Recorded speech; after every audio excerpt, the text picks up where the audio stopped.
നമ്മൾ നേരെ ചേലക്കരയിലേക്കാണ്. കൊണ്ടാഴിയിലാണ് നിതിൻ അംബുജനുള്ളത്. നിതിൻ, ഈ കൊണ്ടാഴി പഞ്ചായത്താണ് എന്നാണ് ഞാൻ മനസ്സിലാക്കുന്നത്. എന്താണ് നിതിൻ അംബുജൻ നിൽക്കുന്ന ബൂത്തിലെ കാഴ്ചകൾ? 6 മണിയായി, ആരെങ്കിലുമൊക്കെ വോട്ട് ചെയ്യാൻ എത്തിയിട്ടുണ്ടോ? ഒരു തിരക്ക് വരും മണിക്കൂറുകളിലുണ്ടാകും. ഈ ഘട്ടത്തിൽ ആരെങ്കിലും ഉണ്ടോ ബൂത്തിൽ എത്തിയിട്ടുണ്ടോ? Very good morning. എന്തായാലും ശക്തമായ രാഷ്ട്രീയ മത്സരം നടക്കുന്ന മണ്ഡലമാണ് ചേലക്കര. ആ ചേലക്കര മണ്ഡലത്തിലെ കൊണ്ടാഴി പഞ്ചായത്തിലെ ദേവിവിലാസം സ്കൂളിലാണ് ഞാനിപ്പോൾ ഉള്ളത്. ഇവിടെ മോക്ക് പോളിംഗ് ഇവിടെ പുരോഗമിച്ചുകൊണ്ടിരിക്കുന്നു. എല്ലാം അവസാനവട്ട തയ്യാറെടുപ്പുകളിലേക്ക് കടന്നിട്ടുണ്ട്. നമുക്കറിയാം 7 മണിക്ക് തന്നെ പോളിംഗ് ആരംഭിക്കും. അതിന് മുന്നോടിയായി എല്ലാം ഉറപ്പുവരുന്ന നടപടികളാണ് ഇപ്പോൾ വിവിധ രാഷ്ട്രീയ പാർട്ടികളുടെ ബൂത്ത് ഏജന്റുമാരെല്ലാം തന്നെ ഇവിടെ വന്ന് നടത്തിക്കൊണ്ടിരിക്കുന്നത്. മോക്ക് പോളിംഗ് അതിൻ്റെ ഇതിൽ പുരോഗമിച്ചുകൊണ്ടിരിക്കുന്നു. ഞാനീ നിൽക്കുന്ന ബൂത്തിൽ 1000 വോട്ടർമാരുണ്ട്. അത്തരത്തിൽ 7 മണിക്ക് തന്നെ പോളിംഗ് ആരംഭിക്കാനുള്ള നടപടികൾ അത് സ്വീകരിച്ചു വരും. അതിൻ്റെ ഭാഗമായിട്ടുള്ള ഒരു അവസാനവട്ട തയ്യാറെടുപ്പിലാണ് ഈ സ്ഥലത്ത് ഇപ്പോൾ നടക്കുന്നത്. എങ്ങനെ ഉറപ്പുവരുത്തിയോ മോക്ക് പോളിംഗ് ചെയ്ത് കഴിഞ്ഞപ്പോൾ ജസ്റ്റ് ആ പേപ്പർ വിവിപാറ്റ് പേപ്പറും ചെക്ക് ചെയ്യണമെന്ന് പറഞ്ഞിട്ടുണ്ടായിരുന്നു. ബാക്കിയുള്ളതൊക്കെ കൗണ്ട് ചെയ്തു, കറക്റ്റാണ്. 7 മണിക്ക് തന്നെ പോളിംഗ് ആരംഭിക്കും. അപ്പോൾ വോട്ടർമാരിൽ എത്തിക്കാനുള്ള നടപടി സ്വീകരിക്കും. സ്വീകരിച്ചിട്ടുണ്ട്. അതിനുള്ള കാര്യങ്ങളൊക്കെ ചെയ്തിട്ടുണ്ട്. എല്ലാവരും ഇങ്ങോട്ടേക്ക് എത്തും. തീർച്ചയായിട്ടും. ഇങ്ങനെ ശക്തമായ രാഷ്ട്രീയ മത്സരം നടക്കുന്ന മണ്ഡലം ചേലക്കര. അവിടെ വാശിയേറിയ പോരാട്ടമാണ്. നമുക്കറിയാം 28 വർഷം ഇടത്തോട്ട് ചാഞ്ഞ് ഇരുന്ന മണ്ഡലമാണ് ചേലക്കര. അത് ഇത്തവണ പാട്ടുംപാടി വിജയിക്കാമെന്ന പ്രതീക്ഷയിൽ രമ്യ ഹരിദാസ് ഉണ്ട്. അതുകൊണ്ട് തന്നെ ഈ വാശിയേറിയ പോരാട്ടം നടക്കുമ്പോൾ സ്വാഭാവികമായിട്ടും ഓരോ പഞ്ചായത്തിലെയും വോട്ടർമാരെ പരമാവധി രാവിലെ തന്നെ ഈ പോളിംഗ് ബൂത്തുകളിൽ എത്തിക്കാനുള്ള നടപടികളാണ് വിവിധ രാഷ്ട്രീയ പാർട്ടികളെല്ലാം തന്നെ സ്വീകരിച്ചു വരുന്നത്. ഞാനീ നിൽക്കുന്ന കൊണ്ടാഴി പഞ്ചായത്തിന്റെ രാഷ്ട്രീയം പരിശോധിച്ചാൽ UDF അനുകൂലമായ മണ്ഡലമാണ്. UDF ഭരിക്കുന്ന മണ്ഡലത്തിൽ പക്ഷേ 2021 നിയമസഭാ തെരഞ്ഞെടുപ്പിൽ അത് LDF അനുകൂലമാണ്. LDF സ്ഥാനാർത്ഥി മുന്നിട്ട് നിൽക്കുന്ന കാഴ്ച കണ്ടിരുന്നു. അതുകൊണ്ട് തന്നെ ഈ പഞ്ചായത്തിൽ ഒരുപക്ഷെ ഇത്തവണയും ഇടതിന് മേൽക്കൈ ഉണ്ടാകുമെന്ന പ്രതീക്ഷയിൽ തന്നെയാണ് വിവിധ ഇപ്പോൾ നമ്മൾ സംസാരിച്ച പോളേജന്മാരും അതോടൊപ്പം തന്നെ ഇടതും പ്രതീക്ഷിക്കുന്നത്. അതോടൊപ്പം NDAക്കും കൃത്യമായ വോട്ടുള്ള പഞ്ചായത്താണ്. അങ്ങനെ ഇപ്പോൾ ഇതിൻ്റെ നടപടികളെല്ലാം തന്നെ ഈ മോക്ക് പോളിംഗ് ആരംഭിച്ചു. അതിൻ്റെ നടപടികൾ ഇതിൻ്റെ അവസാന വട്ടത്തിലാണ്. 7 മണിക്കൂർ തന്നെ ഞാനീ നിൽക്കുന്ന പോളിംഗ് ബൂത്തിലേക്ക് വോട്ടർമാരെത്തും. അതിനുശേഷം പോളിംഗ് ആരംഭിക്കും.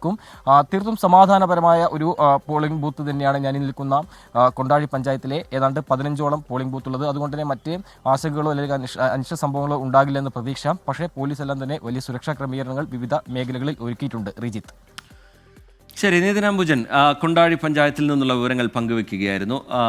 പൊതുവായുള്ള അവിടെയുള്ള കണക്കുകളൊക്കെ വിശദീകരിക്കുകയായിരുന്നു. ഇപ്പോൾ നിതിൻ നിൽക്കുന്ന ബൂത്തിലേക്ക് നിലവിൽ അങ്ങനെ വോട്ടേഴ്സ് എന്നുള്ള നിലയിൽ ആരും അവിടെ ഇപ്പോഴും നേരം വെളുത്തിട്ടില്ല. ഈ പലയിടങ്ങളിലും നമ്മൾ ശ്രദ്ധിച്ചാൽ കാണാമല്ലേ, ചിലയിടത്തൊക്കെ നന്നായി നേരം വെളുത്ത് വന്നിട്ടുണ്ട്. നമ്മൾ വിചാരിച്ചത് വയനാട്ടിലായിരിക്കും അങ്ങനെ സ്ഥിതി, പക്ഷേ ചേലക്കരയിൽ ഇപ്പോൾ നിതിൻ നിന്ന സ്ഥലത്ത് ഇരുട്ടാണ് ഇപ്പോഴും. തുലാമാസത്തിൽ പ്രത്യേകിച്ച് ഈ രാവിലെ കുറച്ച് രാത്രിയാണ് കൂടുതൽ. വൈകിട്ടാണെങ്കിൽ ഇടിമിന്നലൊക്കെ ഇപ്പോൾ അതൊന്നുമില്ല, മഴയൊക്കെ കുറവാണ് എങ്കിൽ പോലും. പക്ഷേ വലിയ ചൂടാണ് എല്ലാ സ്ഥലത്തും തുടങ്ങി കഴിഞ്ഞിട്ടുണ്ട്. വലിയ പ്രശ്നങ്ങളൊന്നും ഇല്ല എന്നുള്ളതാണ് അവിടെ നിന്നുള്ള പ്രതികരണങ്ങൾ വരുന്നത്. നമ്മൾ ടോബി ജോൺസൺ വള്ളത്തോൾ നഗറിൽ നിന്ന് തയ്യാറായി നിൽക്കുന്നുണ്ട്. ടോബിയിലേക്ക് പോവാം അല്ലേ? Toby, good morning.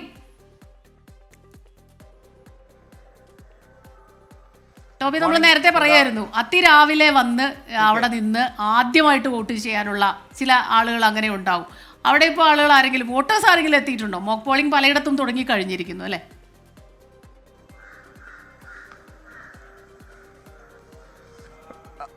തീർച്ചയായിട്ടും മോക്ക് പോളിംഗ് തുടങ്ങിക്കഴിഞ്ഞിരിക്കുന്നു. 2 പേര് ഇവിടെ നിൽപ്പുണ്ട്. പക്ഷേ അവർ വോട്ട് ചെയ്യാൻ വന്നതാണോ അതോ ഉദ്യോഗസ്ഥരാണോ എന്നറിയില്ല. ഏതായാലും ഈ ഒരു പ്രദേശത്തെക്കുറിച്ച് പറയുകയാണെങ്കിൽ, ചെറുതുരുത്തി എന്ന് പറയുകയാണെങ്കിൽ വാശിയേറിയ ഒരു മത്സരം നടക്കുന്ന ചേലക്കരയുടെ ഒരു ഭാഗമാണ്. നമുക്ക് കണ്ടതാണ് അതിൻ്റെ ഒരു തീവ്രത. അത് കയ്യാങ്കളിയിലേക്ക് വരെ പോകുന്നത് കഴിഞ്ഞ ദിവസം നമ്മൾ കണ്ടതാണ്. വികസനത്തെ ചൊല്ലിയുള്ള ചർച്ചകൾ വലിയൊരു തർക്കത്തിലേക്കും കയ്യാങ്കളിയിലേക്കൊക്കെ പോകുന്നത് കണ്ടു. എന്തായാലും അതിൻ്റെ എല്ലാ പ്രതിഫലനങ്ങളും ഈ കൊട്ടിക്കലാശത്തിലൊക്കെ ഉണ്ടായ ആ ഒരു തീവ്രത ബൂത്തിലേക്കും ആളുകളെ എത്തുന്നതിൽ കാണിക്കുമെന്നുള്ള കാര്യത്തിൽ യാതൊരു സംശയമില്ല. ഞാനിപ്പോൾ നിൽക്കുന്നത് ചെറുതുരുത്തിയിലെ പാർട്ട് 1, 2, 3 എന്ന് പറയുന്ന പ്രദേശത്ത്, അതായത് 31, 32, 34 വാർഡുകളുള്ള ഗവൺമെൻറ് ഹയർ സെക്കൻഡറി സ്കൂൾ ചെറുതുരുത്തിയിലാണ്.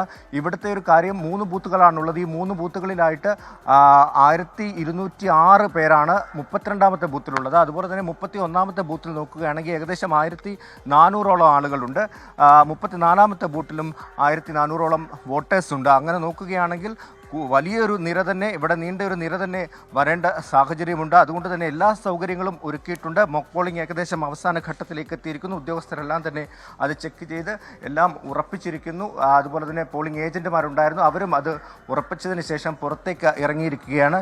എന്തായാലും വോട്ട് ചെയ്യാൻ വേണ്ടിയുള്ള ആളുകൾ രാവിലെ തന്നെ എത്താൻ വേണ്ടിയുള്ള ചില തയ്യാറെടുപ്പ്. നമ്മളോട് ചേച്ചി വോട്ട് ചെയ്യാൻ വന്നാണോ?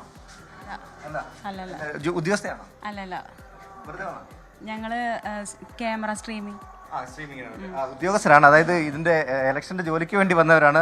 ഞാൻ വിചാരിച്ചു വോട്ട് ചെയ്യാൻ വന്നതാണെന്ന്. എന്തായാലും രാവിലെ ഇവിടേക്ക് ആരും എത്തിയിട്ടില്ല. നമുക്ക് കാണാം, ഈ ചെറുതുരുത്തിയുടെ ഒരു ടൗണിൽ തന്നെയാണ് നമ്മളുള്ളത്. ഈ ഒരു സ്കൂളിന്റെ പ്രത്യേകത ഇവിടെ തന്നെയാണ് സ്ട്രോങ് റൂമും അതുപോലെ കൗണ്ടിങ്ങും എല്ലാം നടക്കുന്നത്. സാധാരണ നമ്മുടെ ഈ വോട്ടിംഗ് യന്ത്രങ്ങളും എല്ലാം മെഷീനുകളും എല്ലാം തന്നെ വിതരണം ചെയ്തതും ഈ ഒരു സ്കൂളിൽ നിന്നാണ്. അതുകൊണ്ട് തന്നെ കൂടുതൽ ഉദ്യോഗസ്ഥരും സുരക്ഷയും എല്ലാം ഇവിടെ ഒരുക്കിയിട്ടുണ്ട്. അതൊന്നും ഈ വോട്ട് ചെയ്യുന്നവർക്കൊന്നും ഒരു തടസ്സമാകില്ല. അവർക്ക് വന്ന് കൃത്യമായി വോട്ട് ചെയ്യാനുള്ള എല്ലാ സൗകര്യങ്ങളും സംവിധാനങ്ങളും എല്ലാം തന്നെ ഒരുക്കിയിട്ടുണ്ട്. എന്തായാലും വാശിയേറിയ പോരാട്ടം നടക്കുന്ന ചേലക്കരയിലെ ഒരു നിർണായക സ്ഥലമാകും ചെറുതുരുത്തി എന്നുള്ള കാര്യത്തിൽ യാതൊരു സംശയവുമില്ല. ഇടതുപക്ഷത്തിൻ്റെ ശക്തമായിട്ടുള്ള കോട്ടയാണ്. ഈ വള്ളത്തോൾ നഗർ പഞ്ചായത്ത് ഭരിക്കുന്നത് LDF ആണ്. അവർക്ക് ശക്തിയുണ്ട്. കഴിഞ്ഞ തവണ ലോക്സഭാ തെരഞ്ഞെടുപ്പിൽ അല്പം വോട്ട് കുറവ് വന്നുവെങ്കിലും നിയമസഭാ തെരഞ്ഞെടുപ്പുകളിൽ വലിയ മുന്നേറ്റം ഉണ്ടാക്കുന്ന ഒരു പ്രദേശമാണ് LDFനെ സംബന്ധിച്ചോളം. അതോടൊപ്പം തന്നെ BJPയും എല്ലാം തന്നെ അവരുടെ കരുത്ത് തെളിയിക്കാൻ വേണ്ടി മുന്നിട്ടിറങ്ങിയിട്ടുണ്ട്. അതുകൊണ്ട് തന്നെ ഓരോ വോട്ടർമാരെയും, വീട്ടിലിരിക്കുന്ന ആളുകളെ എല്ലാം തന്നെ കൃത്യമായി ബൂത്തിലെത്തിച്ച് അവരവരുടെ വോട്ടുകൾ ഉറപ്പിക്കാനുള്ള എല്ലാ ശ്രമങ്ങളും ഇവിടെ നടക്കുമെന്നുള്ള കാര്യത്തിൽ യാതൊരു സംശയവുമില്ല. സ്മിത, TK. ശരി, വള്ളത്തോൾ നഗറിൽ നിന്നുള്ള വിവരങ്ങൾ, ആ ബൂത്തിലെ കാഴ്ചകൾ പങ്കുവെക്കുകയായിരുന്നു ടോബി ജോൺസൺ. അവിടേക്ക് ഒക്കെ ആളുകൾ എത്തി തുടങ്ങുന്നേ ഉള്ളൂ. നമുക്ക് സമയം 6:15 അടുക്കുന്നുണ്ട്. ഇനിയിപ്പോൾ കൂടുതൽ ബൂത്തുകളിലേക്ക് നമുക്ക് പോകണം. ഇപ്പോൾ ചേലക്കരയെ സംബന്ധിച്ചിടത്തോളം ആണെങ്കിൽ അവിടെയുള്ള ഓരോ പഞ്ചായത്തുകളിലൂടെയും നമുക്ക് കടന്നു പോകേണ്ടതുണ്ട്. വയനാടിനെ സംബന്ധിച്ചിടത്തോളം ആണെങ്കിൽ അവിടെ വിവിധ നിയമസഭാ മണ്ഡലങ്ങളിലൂടെ അവിടെയൊക്കെയുള്ള മുക്കിലും മൂലയിലും എത്തി അവിടെ നിന്നുള്ള ഈ ജനാധിപത്യ ഉത്സവത്തിൻ്റെ കാഴ്ചകൾ, വിശേഷങ്ങൾ, വോട്ടർമാരുടെ പ്രതികരണങ്ങൾ, ഓരോ മിനിറ്റിലും ചില കൗതുകകരമായ കാഴ്ചകളും അതെല്ലാം തന്നെ നമ്മൾ നിങ്ങളിലേക്ക് ഓരോ മണിക്കൂറുകളിൽ എത്തിക്കാൻ എല്ലാവരും അതിരാവിലെ തന്നെ തയ്യാറായിട്ടുണ്ട്. നമുക്ക് ചേലക്കരയിൽ നിന്ന് S. വിജയകുമാർ ചേരുന്നുണ്ട്. വിജയകുമാറൊക്കെ അവിടെയാണ് കുറേ ദിവസങ്ങളായിട്ട്. Vijayakumar, good morning.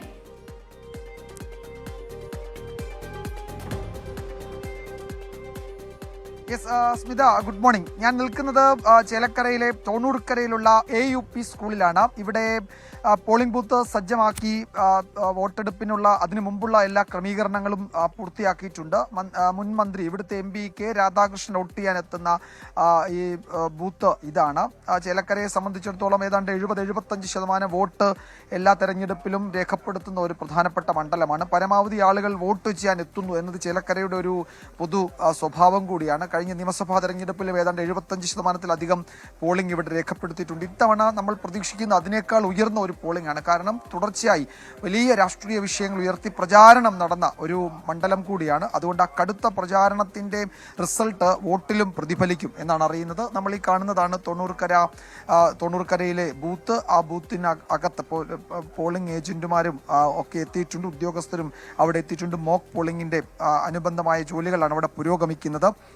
അപ്പോൾ ഇവിടെ ഈ ബൂത്തുകളിലേക്ക് ഒരു 6:45 ആളുകൾ എത്തും.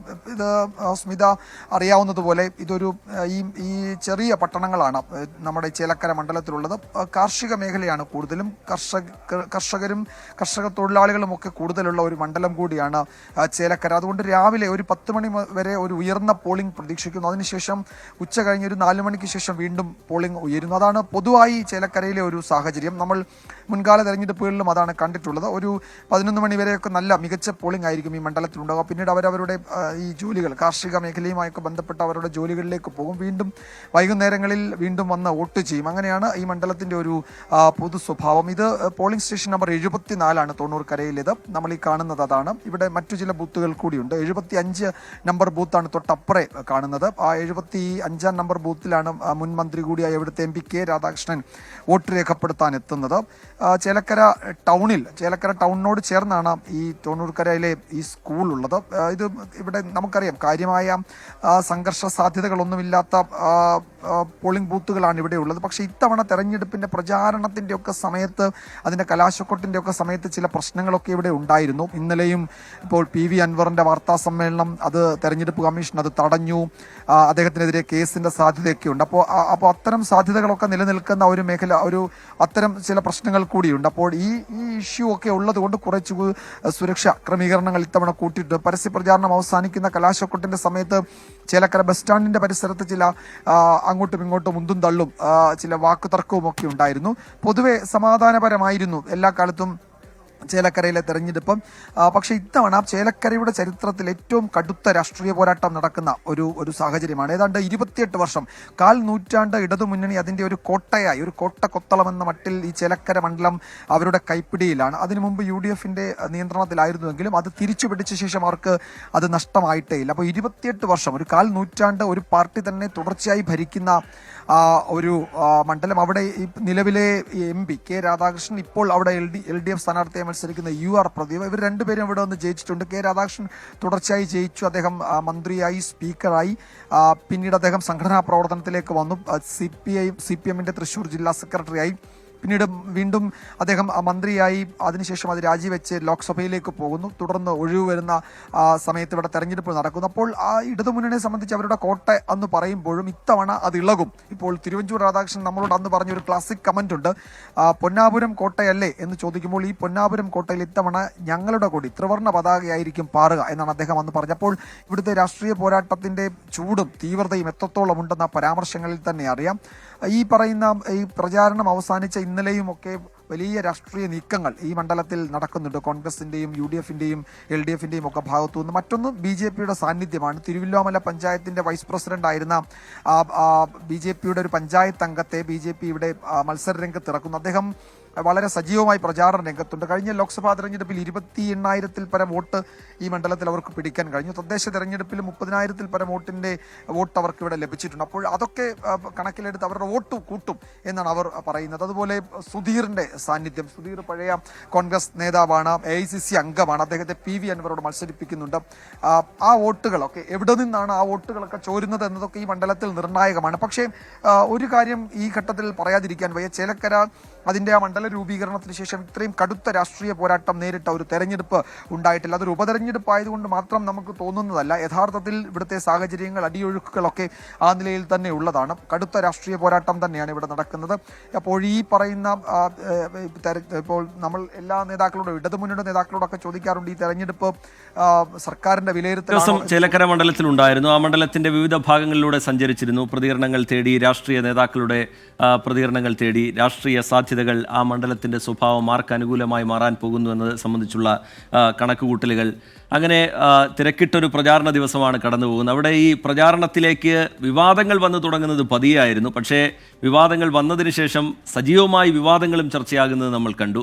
അത് ഈ ആദ്യം ചേലക്കരയിലെ പൂരവുമായി ബന്ധപ്പെട്ട വിവാദമായിക്കോട്ടെ, പിന്നീട് ഈ കെ രാധാകൃഷ്ണനുമായി ബന്ധപ്പെട്ട് ഉയർന്നു വന്ന ഏറ്റവും ഒടുവിലായി നിൽക്കുന്ന വിവാദമായിക്കോട്ടെ, DMKയുടെ സാന്നിധ്യം സംബന്ധിച്ച് അൻവറുമായി ബന്ധപ്പെട്ട് ഉയർന്നു വന്ന ചർച്ചകളായിക്കോട്ടെ, അതിനിടയിൽ തന്നെ ഈ തെരഞ്ഞെടുപ്പ് പ്രചാരണത്തിൻ്റെ ഏറ്റവും പീക്കിൽ തന്നെ 24-ലൂടെ പുറത്തു വന്ന കൊടകര വിവാദമായിക്കോട്ടെ, പാലക്കാട്ട് ചർച്ചയായ ചില വിവാദങ്ങൾ, അത് സ്വാഭാവികമായും തെരഞ്ഞെടുപ്പിൽ പൊതുവായി ചർച്ചയാകുമ്പോൾ അത് ചേലക്കരയിലും വരുന്ന കാഴ്ച നമ്മൾ കണ്ടു. അങ്ങനെ പ്രചാരണത്തിലേക്ക് ഏറ്റവും പീക്കായി ചില വിവാദങ്ങൾ കടന്നു വരുന്നത്, അതൊക്കെ ഈ കോട്ടയെ ഇളക്കാൻ കഴിയുമെന്നുള്ള UDFന്റെ പ്രതീക്ഷയ്ക്ക്, മണ്ഡലം നിലനിർത്താൻ കഴിയുമെന്നുള്ള LDFന്റെ പ്രതീക്ഷയ്ക്ക് എത്രത്തോളം ആക്കം കൂട്ടുന്നുണ്ട് വിജയകുമാർ?